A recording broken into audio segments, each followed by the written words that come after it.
Welcome, everybody, and good afternoon to All About Well Water, Contaminants, Tests, and Treatments. It's the third of our three-part new agent series, but also very valuable information for all realtors out there. I'm Kara Golden. I'm the Director of Marketing. Also here today with us is Tiger's General Manager, Bill Rourke, as well as my colleague, Sue Fasciani, in our marketing department. Please feel free to chat in your questions. Again, we'll take a number of question breaks throughout the hour that we're here. And please do stay to the end. We have a Panera gift card raffle for you. And just keep in mind any of the handouts that are referenced during the presentation, I will send to you, as well as a link to our YouTube channel that has for this presentation as well as past presentations in it. So if you are not familiar with our speaker today, Bill Rourke is a licensed home inspector since 1997. He also has his pest control license. He's a member of the American Society of Home Inspectors, and he's also certified nationally for radon testing. But most importantly, he is extensively knowledgeable in commercial and residential inspections, as well as all the additional environmental tests like radon, if you were here last week with us, as well as well water testing, which we're going to talk about today. A little bit about Tiger. I'll be brief since we did talk about this last week as well. But as you all may know, it's our 30th anniversary this year. We are a Connecticut family business, and we do residential and commercial inspections statewide in Connecticut, and then all the bordering towns of New York, Massachusetts, and Rhode Island. That WDI, wood destroying insect, is included with all of your standard home inspections. And then we have an extensive environmental group offering radon testing, well water, and mold assessments and testing. And then, of course, if you have a favorite inspector, you can always request them. Also, some of our inspectors have specialties like 203K HUD, antique homes, new construction, and many more. So please just ask us, and we'll make sure that we send out the right inspector for you and your clients. And I'm going to let Bill take it away from here to talk about well water. Thanks, Kara. Good afternoon, everyone. So as you can see on your screen here today, we have a little agenda that we'll be going through. We're going to talk about some basic water quality, and then we'll talk about some of the guidelines and also get into some of the treatment options and give you some ideas of cost as well on these things. So about a quarter of the residents in Connecticut are served by a private well. As we indicate here, water quality criteria for sampling is not regulated by the EPA, and therefore you're responsible for your own water quality as a well owner. So in Connecticut, of course, the Department of Public Health provides the guidance for us in terms of what will be done as a statewide mandate. And then at a local level, the health district will provide additional guidance based upon what's happening in any particular area. So one of the things that's really good to know is if you're not familiar with the requirements for the health district in the areas that you're doing business, it would be a really good idea to get involved and do a little bit of research. Most of these now have websites where all this information is available. And of course, if you're not served by a well, then you would get some guidance from your local authority. So I live in Farmington, and we're served by the MDC. So we have guidance from the MDC, and essentially what they do is they send out, I think it's an annual report that gives us information about the water quality that we have coming out of those reservoirs or wells, depending upon where you live, as that may be.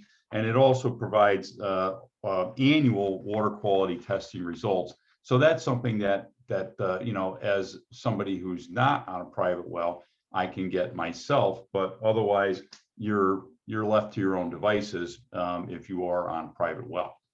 So when we talk about what might be recommended or required, as we can see here, typically as a condition of a home sale, there would be a requirement to do some testing. And that information through the laboratory is going to be provided to the Department of Public Health and the health district specifically, so that that information is readily available. So the Department of Public Health does have a table where they have recommendations for routine screening, which we'll show you in a little bit.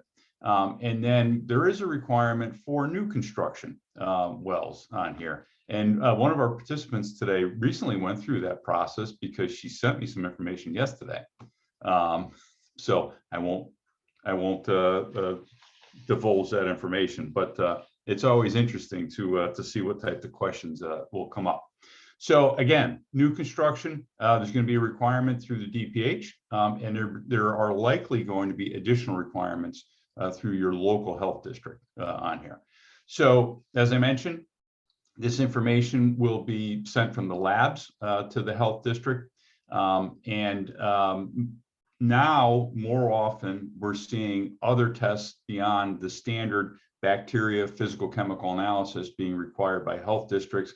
And you'll see here where it says some are requiring VOCs, pesticides, uranium, and arsenic. VOCs, if you're not familiar, are volatile organic compounds.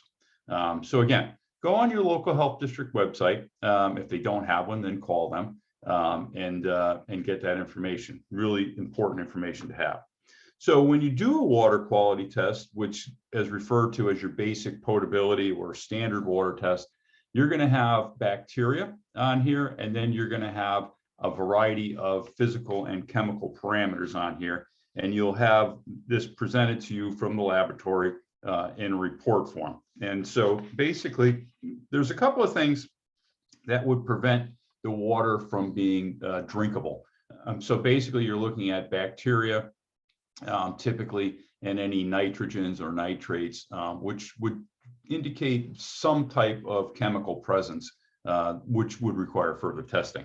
So when we look at the coliform bacteria, we're really looking at an indicator of something that could produce disease in reporting. And there's different reporting methods, so you have to kind of appreciate that, and every lab is a little bit different. You could have a presence-absence report, which means that if there's any bacteria in the sample, then it's going to be deemed undrinkable. Or you could have a colony count, in which case there is a representative number that is accepted. So you kind of have to know the difference between the two. The reason I mention that is on occasion, we have situations where people will do a laboratory test through a lab that does a presence-absence count, and they may have to do some disinfection. If they go to retest and they use a different lab, there may be a different protocol in play, as I mentioned, the colony count. So that could impact a result for a consumer. So good to know what your local lab is doing. Also, you'll have representation of color in your results. Color basically is going to be any particulate in the water, organic compounds generally. Odor, just as it sounds like, if there's something that's off-putting in terms of the odor, which again would be typically a decay of organic materials in there. Turbidity is going to be the amount of particulate that's visible in the water, which again would probably be something that's a little off-putting, but doesn't really affect the water drinkability. Sulfate, if you've ever had that rotten egg odor, which can be in the water itself as sulfides, but sometimes you'll find it in hot water, which is actually a bacteria that's being developed in the water heater. So that's not a source issue on there. Nitrate, nitrogens, again, are typically going to be runoff conditions that require some additional testing. Could be a sewer issue, could be some pesticide issue, that type of thing. But again, that would require some further evaluation to figure out what's going on there. pH in the water, we need to have balanced pH. We don't want the water to be acidic or alkaline because that can affect a variety of different conditions in the water supply, including affecting the piping itself. Chlorides can be naturally occurring or again, a function of runoff from like road salts, that type of thing. Sodium, similar condition on there. Iron and manganese are really common in Connecticut in water supplies. So typically a simple ion exchange system is going to take care of that. Copper, calcium, magnesium, again, natural occurrences. and of course hardness in the water, which is going to be any calcified deposits that build up in the water. Hardness is an undesirable trait for a lot of reasons. Has to do with the amount of buildup that you can see on piping and fixtures in the home. And also hard water doesn't let soap lather well, so you can have some of those issues related to that as well. So with respect to the treatment, if we have a bacteria issue, the most common treatment situations that you're going to see will be, as you're seeing here in the illustration, disinfection, which is going to be an ultraviolet light. So essentially, the water that's incoming supply of the water will go through a tube, if you will, that has an ultraviolet light in there, and that will kill off any of the bacteria that's present. And one of the things that is important to know about ultraviolet lights is that the light itself does need to be replaced periodically. They generally recommend annually because they do start to degrade, frankly, as soon as you plug them in.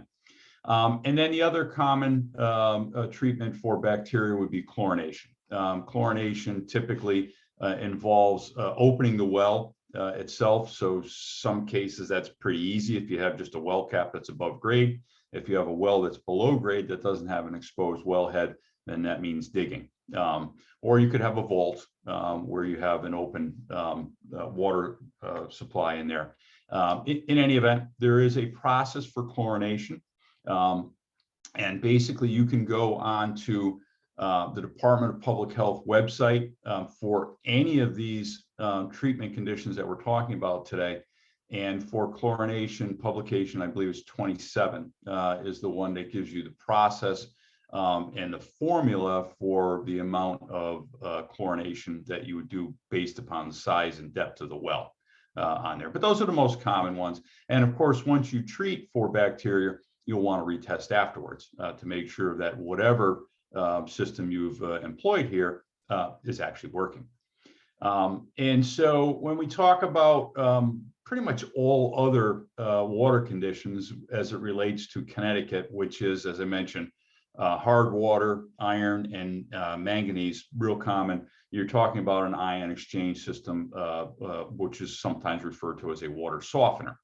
So what you're seeing here on the left photo on your screen is the equipment. So we have a brine tank on the right, which has a cover, and that's where you would put your media in there, which is going to be sodium or potassium.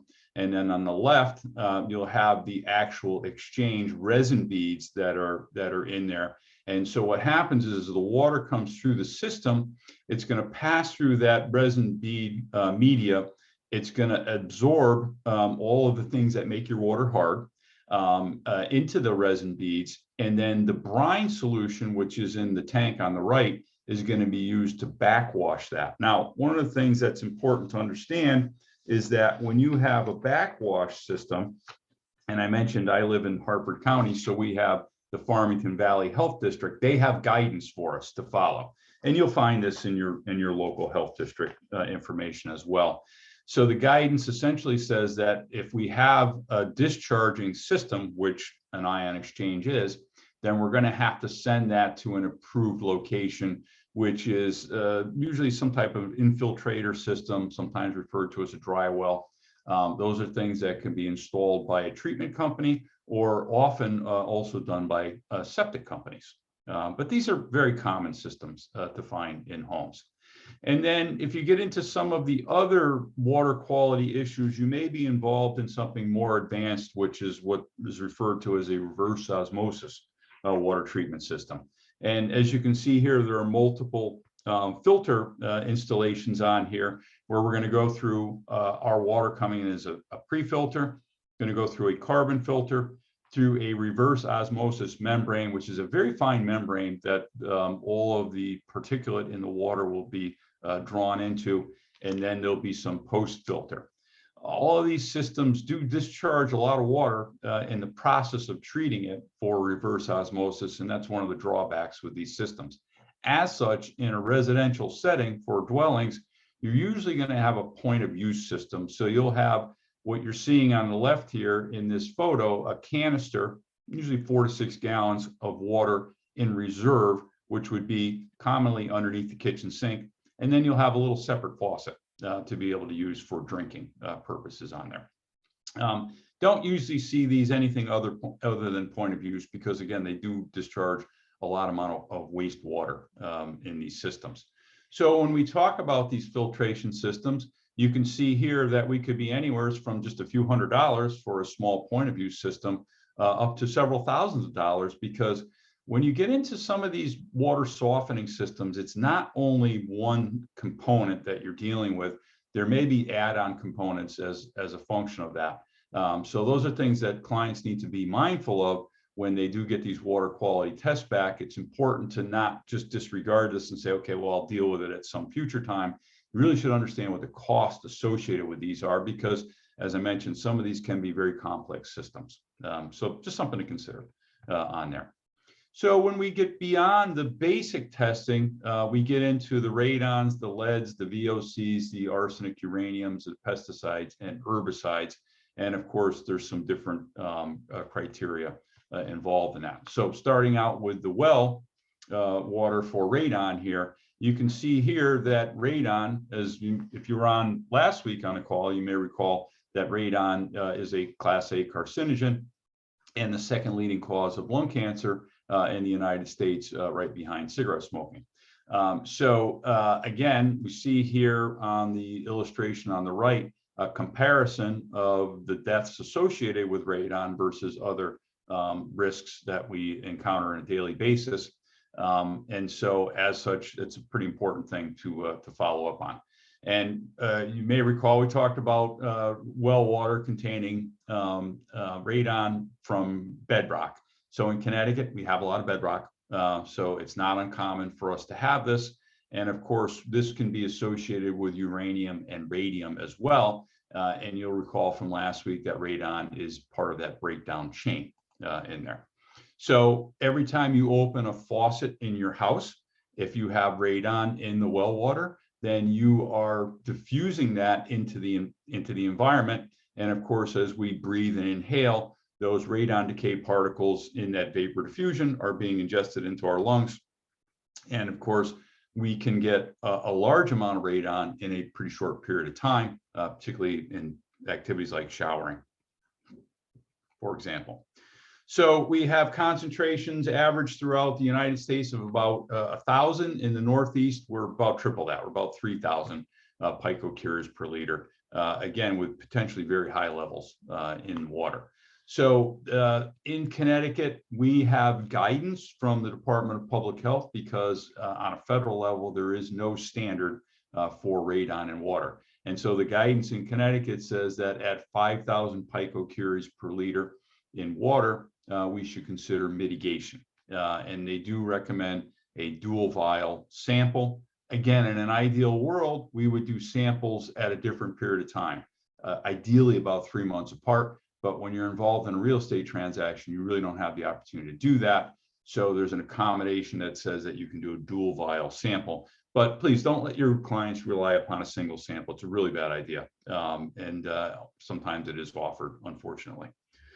So when we're dealing with lower levels of radon in water, we can use a granulated activated carbon filter, charcoal, if you will.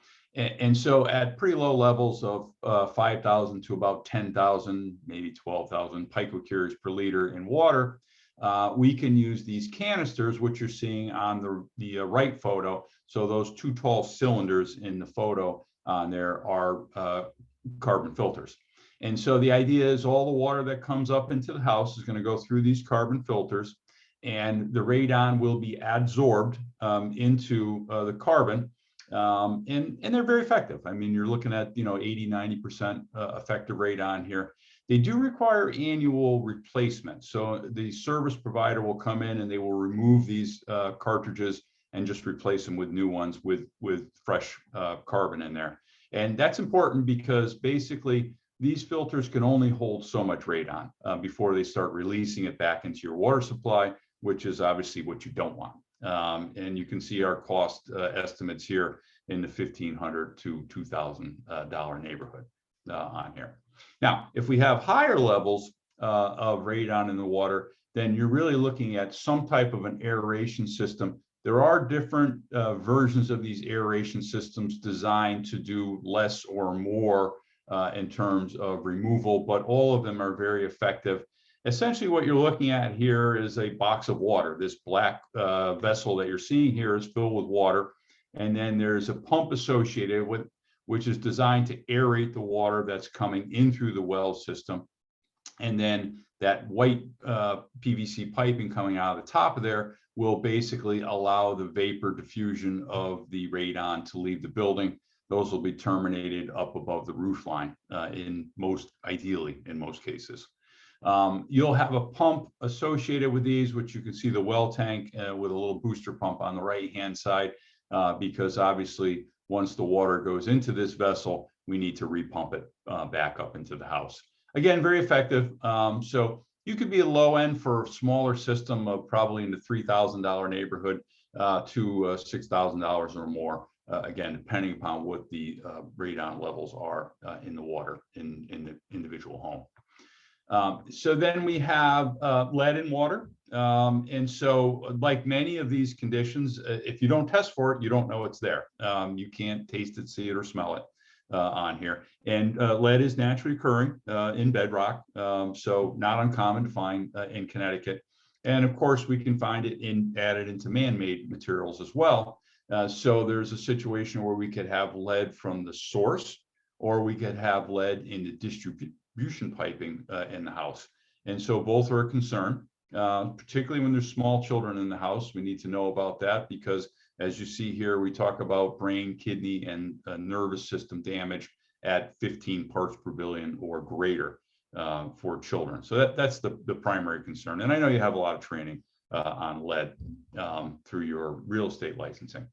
So when we talk about treatment options for lead, we're looking again at reverse osmosis, which we went through before, or carbon filters. These could be point of use or whole house systems. Again, tend to find the reverse osmosis on the point of use because of the expense associated with it, but carbon filters for whole house or point of use are readily available. And so basically the water is just going to pass through there. You'll see here on this graphic where we talk about the reverse osmosis, not only for this purpose, but a variety of other purposes as well, for bacteria, viruses, a variety of pathogens, pesticides, hydrocarbons, chlorine, and a host of other dissolved liquid solids that we can find in water in the building. So again, very effective for lead and other systems treatment as well. So in the first draw, we're really looking for the amount of lead that's in the plumbing in the house. So you can see here that we talk about lead piping in houses pre-1930. Folks, these are rough estimates. You could go, years in either direction on this, but just as a general rule for guidance. And then lead solder manufactured up until 1986, but frankly found in houses much later than that, up into the early 90s, not uncommon. So we can have lead in the fixtures, or we can have lead in the solder. The solder, again, is what's used to join the fixtures together. And then the first draw standard, we want to basically make sure that we have stagnant water for a minimum of 6 hours, but no more than 72 hours. So think about what that means. So if we're scheduling to do a water sample for a client in a home that's occupied, we need to make sure that we have some conversation that takes place so that the occupants in this home are not going to use the water for 6 hours prior to our drawing that sample. Otherwise, the client's not going to get a good sample. By contrast, more than 72 hours, so if somebody's away on vacation, then they've been away for 4 or 5 days, you don't want to draw that water because that's not a representative sample. So you need to think about those in terms of how we're going to be able to orchestrate the actual drawing of the sample to get a good quality sample for the client. And of course, lead can be in well or municipal water supplies, so we're concerned about it in both. And, one of the things that can happen is if we have a pH condition that's not properly within the range that we're looking for, in the 6 or 7 range, somewhere in that neighborhood, then you can have a corrosive condition that can occur, and lead can kind of exacerbate that condition. Okay, so just some things to deal with on the lead. So more recently, we've heard from the Department of Public Health and, of course, the local health districts about the concern for arsenic and uranium. And there was a study between 2013 and 2018, I think it's on the slide coming up shortly, where the U.S. Geological Survey and Department of Public Health basically published this information to say, listen, in Connecticut, we have some concerns about arsenic and uranium, and they're talking about 4 to 5% at higher levels than what would be deemed safe under the EPA guidelines. Oh, here it is, 2013 advisory that was issued on here. So what they're recommending for arsenic and uranium is to do testing whenever a new well is drilled, at the time of sale, and then every 5 years thereafter. So this is something that is relatively new and important conversation to have with clients. The treatment, and we'll go through this shortly, for this can be fairly complicated. So it's something that's important to have a good conversation about, okay, what exactly are we going to do? Because this arsenic and uranium is not part of a standard potability test for us. So when we're dealing with uranium, as we talked about with anything uranium based, we're dealing with a radioactive element. So we have a concern about that for cancers and blood diseases and that type of stuff. Again, naturally occurring. So we're going to find it in bedrock, which we have plenty of in Connecticut.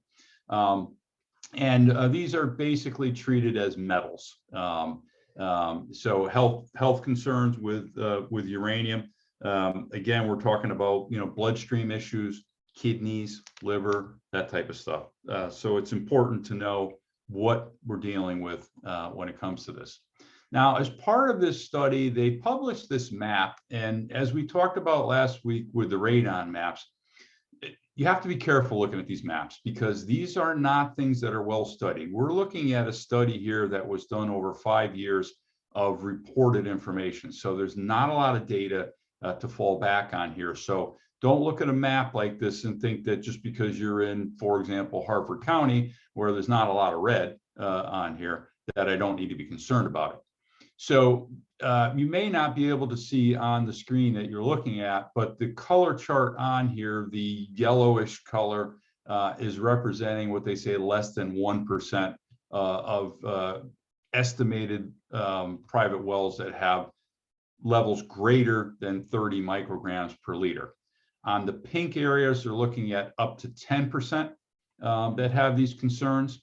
On the orange colored areas, up to 20%. In the brown areas, up to 30%. And in the red areas, greater than 30%. Well, the red areas, again, are pretty much in every county. So you have to just think about that in terms of what it means. And, as time goes by, presumably we'll get better data on here.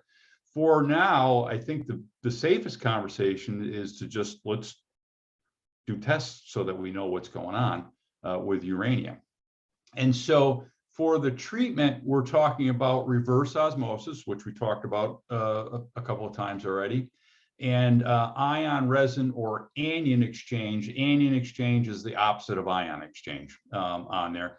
And so basically these systems are fairly complicated systems, as you can see here. And one of the things is when you're using a whole house system, which in many cases you would want to, because of the different uses for the water in the building, you're going to have a backwash on this particular system. And also in the process of treating this water, you're going to create an acidic water condition, which means that you're going to have to add a neutralizer onto here. So you can see where this gets pretty complicated. In fact, we had a client in Glastonbury not that long ago that because of the contaminants that they had in their water, which was hard water, which was iron, which was manganese, which I believe the pH was a little bit out of whack, and uranium, they had a system that was it was approaching $10,000 for a system. So it's something that's important for people to get a handle on.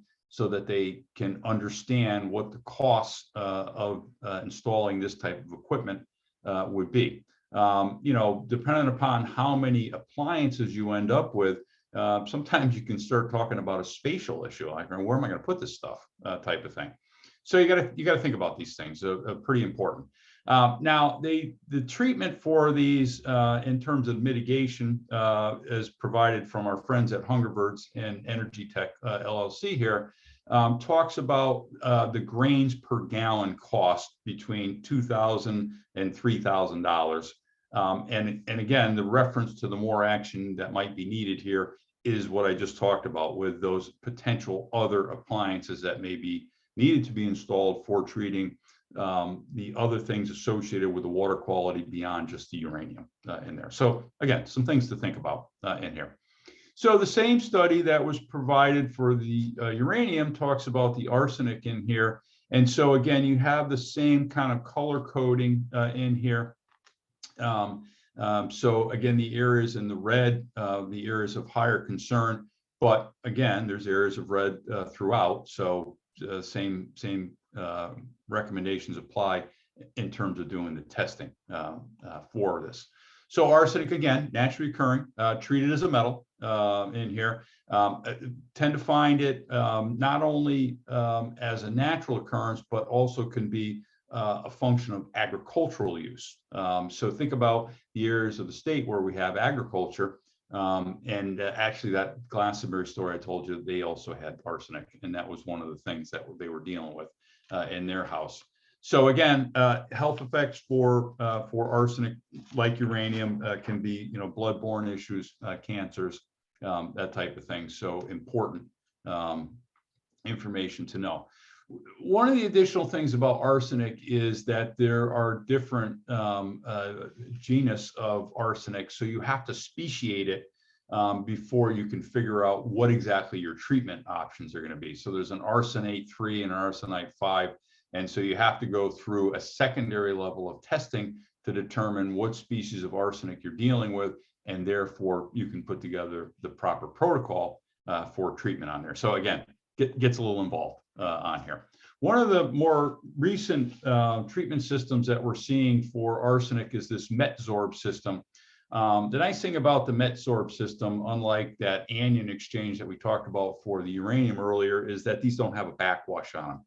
So you don't have the cost associated with backwash, which isn't to say you may not have it for another water quality issue, but you don't have it for this one. And basically, this METSORB is a powder produced into a block form where the water is run through it, and then the arsenic is adsorbed into the powder block. And of course, that needs to be changed out periodically. So that really is a function of how many cubic feet that you'll need for the filtration. And so based on what we have here, we're talking about somewhere between $1,500 and $5,000 for these METSORB systems. And of course, again, we could have some other treatment requirements on here. Okay.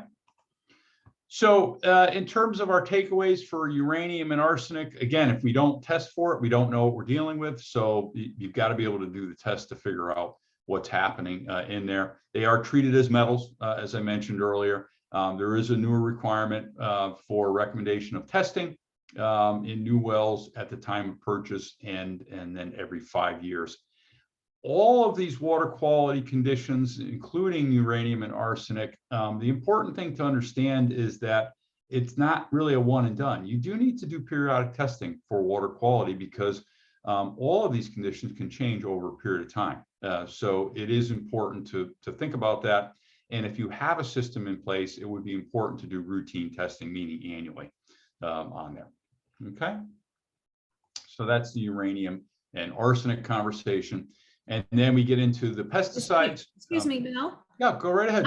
Yeah, I have questions that come in. I'm not sure where our question slide is, if it's coming up next or not, but I do have a few questions. Yeah, go right ahead. That's fine. All right. The first one goes back to actually, maybe that it was maybe a little misunderstood.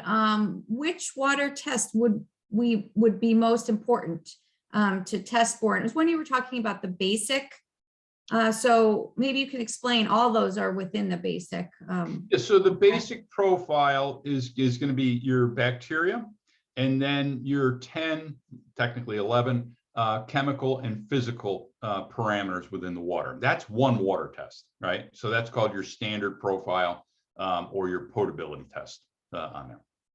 Is that the question, Sue? Yeah.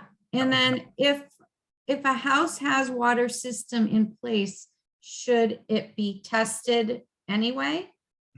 Oh, absolutely. Yeah.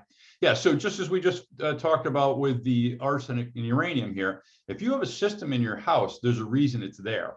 So the important thing is to make sure that you're doing periodic testing, usually annually, to verify that that system is operating properly, because you can't just assume it. It's no different than like we talked about last week with the radon in air. You have a system in your house and the assumption is that it's working, but the only way to prove that is to retest. So yeah, when you have a house with a well, you really will be doing retesting regularly when you have treatment systems in the house. All right, that was one of my questions that came in. So how often should you test? So you're saying annually? So yeah, so for I actually have a table coming up for that. Okay. But yes, there are recommendations, and I'll refer to the table when we get to that. It'll be easier to see. Okay. All right. And if a house has radon in air, does that mean it would have radon in the water too? Oh, so great question. So you know, radon is radon, and radon in air and radon in water are both carcinogens, but we're talking about different sources, right?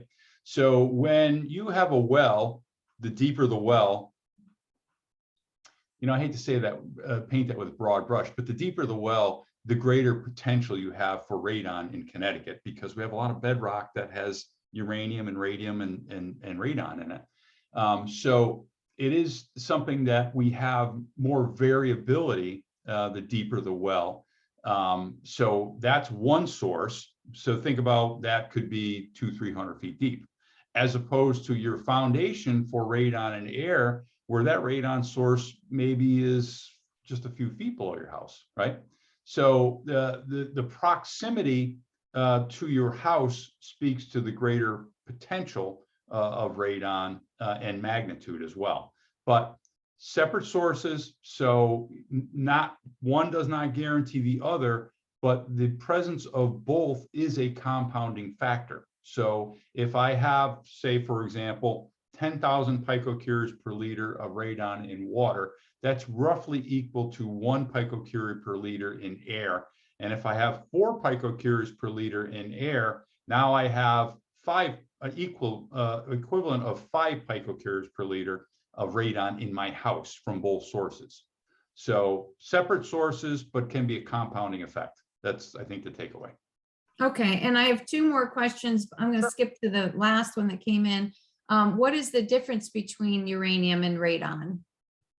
So uranium can be a source, as could be radium or could be radon, but radon is in the breakdown chain of uranium. So there is an entire chain, if you will, of breakdown that occurs as it results from uranium ending up with, I think it's lead or bismuth. I can't remember. I don't remember my 8th grade science.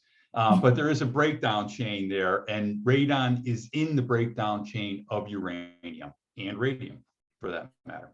And there's actually, if you go back to our radon recording, there's a good picture in there of a slide that shows the breakdown of the breakdown chain. Sure, yeah. Which thanks, Sue. That is a good point in there.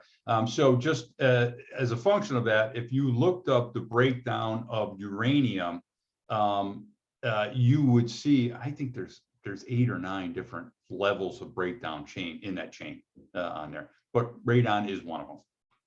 Okay, and then we had one last one just pop. How would we know how deep a well is? Yes, so I mean, that's a record search, right? So when the well is well, it's a modern record search, let me put it that way. When a well is dug or drilled, as it may be, the driller will record that information with the town. So that is reported to the health district as part of the permitting process for that. So if you go dig a well tomorrow in your yard, that information is going to be reported to the health district because they have to sign off on it as a permit standard, and that will be held in their records. So that is public information, so you can get that readily available. Many towns have it online now. Some you still have to go into the town hall to get that information. Okay, great. Thank you. All right, sure. Yeah. Okay. All right. So pesticides. Again, the basic profile may come back with high levels of nitrate or nitrites, in which case that would lead to a recommendation of testing for pesticides. But pesticides, are obviously in many cases in the soil as a function of agricultural activities. And as we talk about here, reverse osmosis is going to be one of the treatments for that. But that could be, again, pesticides can be pretty wide ranging, as can be VOCs or volatile organic compounds. So think hydrocarbon based type of stuff, fuel, oils, solvents, paints, cleaners, all that kind of stuff in there. And VOCs are omnipresent. I mean, they're, it doesn't matter what state you're in, they're going to have them in there. And of course, we talk about nervous system, kidney, liver, general irritation issues, depending upon the levels that are in there. And the treatment will be specific to, whatever the contaminant is that they find, which could be also at the source or a point of use type system. One of the most common ones is activated carbon filters, right? So basically the water's just going through the carbon filter. We're absorbing that offending material that's in the water into the carbon, and then that carbon would need to be changed out with some level of frequency based upon the size of the system that you have, and the manufacturer will make that recommendation as to what is going on there. So fluoride in well water can be high or not present, and if you have children in the house, then you're going to want to be able to test for that to know what you need to do. So if you have a child, as it says here, under the age of 12 in the house, you want to know, because too much can create some problems in terms of discoloration of teeth and bone issues, and then you can have tooth decay in low levels. So you'd want to know that. That is not necessarily part of a standard potability test, although some labs do include it. So you'd want to have the client ask those questions if they have small children in the house. Do I need to add fluoride to my basic profile or standard water test on there? And then again, we talk about the treatment options, which are all kind of, you see in a pattern here in terms of the treatment, in terms of reverse osmosis, carbon or anion exchange systems. So here's that chart. Somebody had asked the question about how often should I test? So we're talking about our basic potability here once a year. If you have lead concerns with children in the house, you should do it at least once. Again, usually point of sale on there. And then your radon, uranium, arsenic, and fluoride every 5 years, and your VOCs and pesticides at least once on there. So again, if you have these water conditions in the building and there's a treatment system already in place, then you're going to want to do retesting on these to verify that the treatment systems are operating. Now, one of the things that comes up frequently is, okay, I got this water quality system in my house, but I have no idea what it's doing. Guess what? I don't either. The problem is this stuff's not labeled. So very often you don't really know what they're treating for in here. And when you have multiple fixtures in the building, it's the confluence of those systems that really are making up what it is they're treating for. So the most important thing that I could tell you is if your client has a particular house in mind, have them contact the local health district and get the prior water test results. You can share that information with your tester so that they have it to look at, but ultimately you're going to want to retest it anyhow to make sure that that system is operating. And by the way, all this equipment needs periodic maintenance. So it's important to make sure that there's a record of maintenance. That would not be recorded with the health district. That would be something that you would talk to the owner of the building about. And so then we have a variety of water costs here, which, these are averages, folks. So you're going to be essentially a la carte on these. The basic water quality, potability, again, is that bacteria and the 11 physical chemical parameters. The rest of these are all individual tests, although frequently there are packages for them, which we'll talk about in a second. You really should, for planning purposes, plan on 3 to 5 business days for your basic water quality tests. And then when you get outside of the basic water quality tests, you should be planning on 7 to 10 days because those tests do take longer to get the results for on there. So again, very often you'll find that there's bundling packages. These are representative of the packages that we have. We have a basic package, which most people would want to do, which is your basic water profile. Again, the bacteria and the 11 water quality parameters. And then in addition to that, a radon in water with a dual sample, and then the radon in air. That's our baseline package. We recommend that to everybody. It's kind of a no-brainer, folks. You really should be doing that.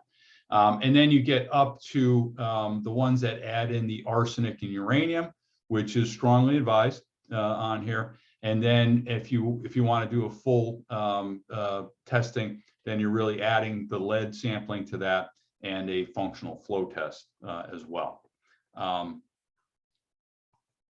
So Sue, did we have any additional questions? Yeah. I forgot one before. If someone is buying an older house, should they test for lead? Yeah, so basically, we recommend anybody that's buying a house up until the early 1990s to do a lead water sample. And we would, for virtually all houses prior to 1990, you really should be doing both. Now, it gets a little weird with respect to the source. So on a well system, lead in water is not necessarily a given on a source.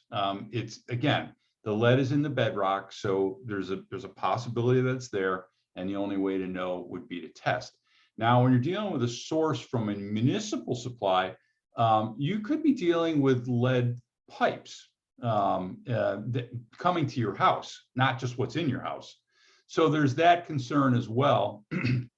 And then, of course, the question of doing, the first draw, which is letting the water sit for that 6 to 72 hour period, as opposed to the flush draw, which basically is literally flushing the system out and then drawing the water. So one is going to tell us if we have lead in the piping distribution system, and then one is going to tell us if we have it in the source.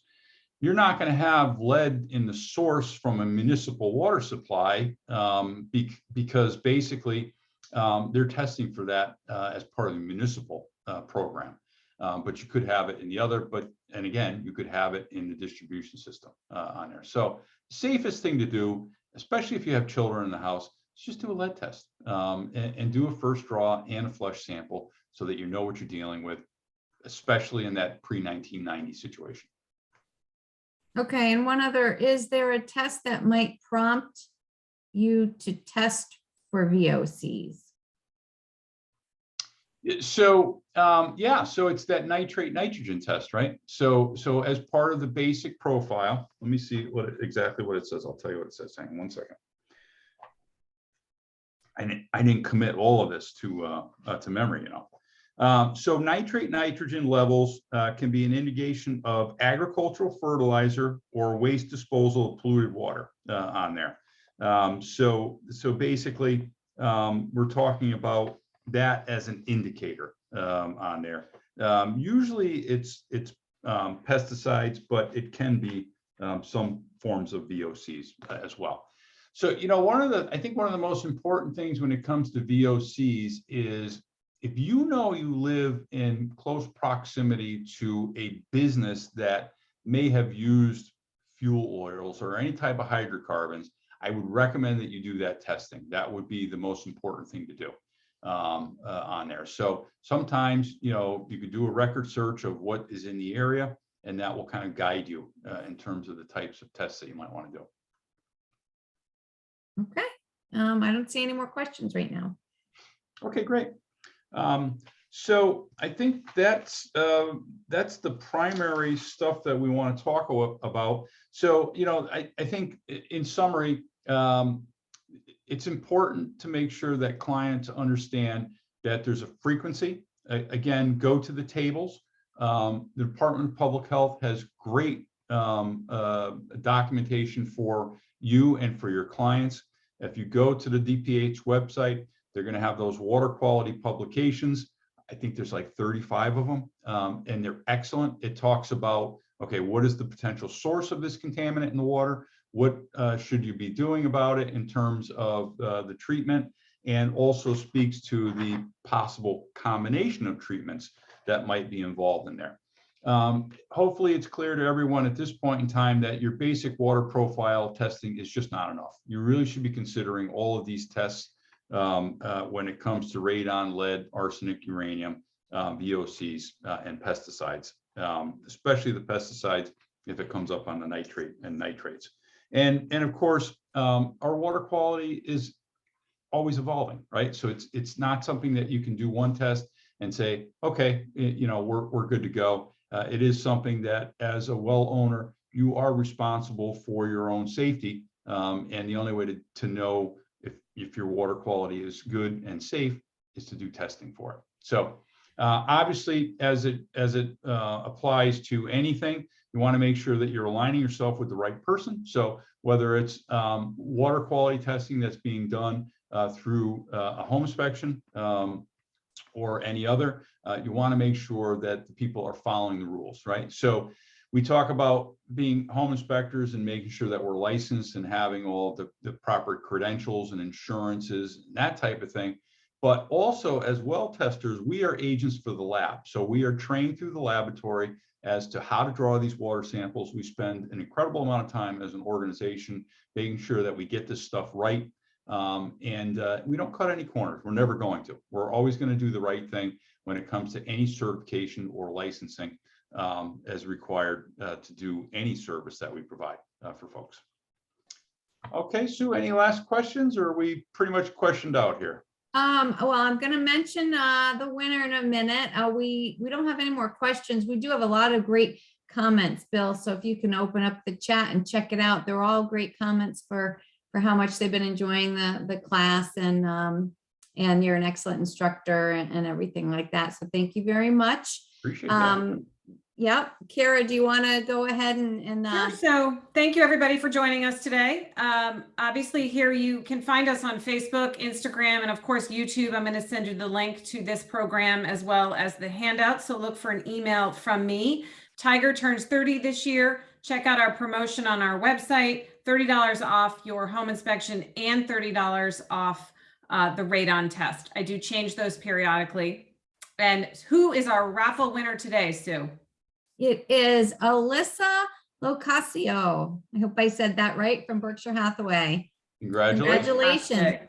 Yeah, I will be in touch with you, Alyssa, to figure out how to get that to you. Great. Thank you everybody for joining us. Obviously our contact information is here. Reach out to any of us with any questions you have in your transactions or just general questions. We're always here for you to answer those. Thank you. Fantastic. Bye, everybody. Thanks, everybody. It's 12:58. You have 2 minutes left in your lunchtime, and then